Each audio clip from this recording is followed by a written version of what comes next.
ایک بادشاہ کی عادت تھی کہ وہ بھیس بدل کر لوگوں کی خبر گیری کیا کرتا تھا۔ ایک دن وہ اپنے وزیر کے ساتھ شہر کے ایک کنارے پر پہنچا تو دیکھا ایک آدمی گرا پڑا ہے۔ قریب جا کر اسے ہاتھ لگایا، اسے ہلایا تو پتہ چلا کہ یہ شخص مر گیا ہے۔ افسوس کی بات تو یہ تھی کہ لوگ اس کے پاس سے تو گزر رہے تھے لیکن اس کی لاش کو اٹھانا کوئی بھی گوارا نہیں کر رہا تھا۔ بادشاہ نے لوگوں کو آواز دی، رات کا وقت تھا، لوگ بادشاہ کو پہچان نہ سکے۔ بادشاہ نے آواز دی، لوگوں اس کو کیوں نہیں اٹھاتے، یہ تو بیچارہ مر چکا ہے، یہ بیچارہ مرا پڑا ہے، یہ جانتے ہوئے بھی تم اسے ہاتھ لگانا گوارا نہیں کر رہے۔ لوگوں نے کہا یہ بڑا ہی گنہگار شخص تھا، بدکار تھا، سیاکار تھا، خطا کار تھا، اسی لیے ہم اسے نہیں اٹھا رہے۔ خیر بادشاہ اور وزیر نے یہ لاش اٹھائی، اس کے گھر لے گئے۔ بیوی نے جیسے ہی خامد کی لاش دیکھی تو خون کے آنسو رونے لگ گئی، رو کر کہنے لگی، ہائے میں گواہی دیتی ہوں کہ میرا خامد اللہ کا ولی تھا، اللہ کا محبوب تھا۔ بادشاہ اور اس کا وزیر بھی ساتھ میں کھڑا اس کا رونا سن رہا تھا۔ بادشاہ کو اس بات پر بڑا ہی تعجب ہوا کہ یہ تو زانی شخص تھا، اللہ کا ولی کیسے بن گیا؟ لوگ اس کی گناہوں کی گواہی دے رہے تھے جبکہ اس کی بیوی کہتی ہے میرے شوہر اللہ کا ولی تھا، اللہ کا ولی کیسے بن گیا؟ بادشاہ نے کہا مائی ایک بات تو بتا، لوگ تو تیرے اس مرے ہوئے خامد کو برا بھلا کہہ رہے تھے اور تم کہہ رہی ہو کہ میرا خامد اللہ کا ولی تھا، یہ کیسے؟ بیوی نے کہا مجھے بھی لوگوں سے بس یہی توقع تھی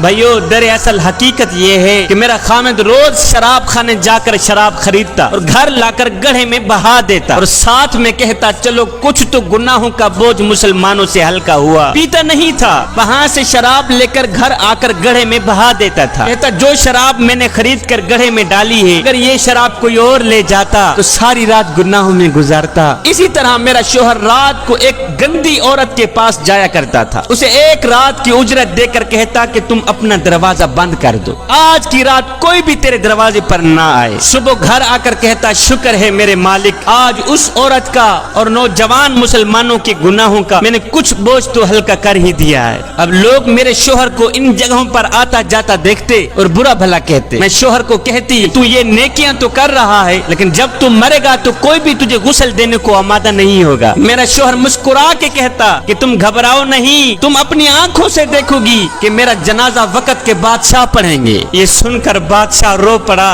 کہنے لگا مائی میں نے بھیس بدلا ہوا ہے، دراصل میں خود ہی بادشاہ ہوں، صبح انشاءاللہ ہم خود تیرے شوہر کو غسل دیں گے، علماء اولیاء اس کا جنازہ پڑھیں گے اور پڑھنے والے بادشاہ ہوں گے۔ نیک نے نیک سمجھا، بد نے بد جانا، مجھے جس کا جیسا ظرف تھا اتنا ہی پہچانا مجھے۔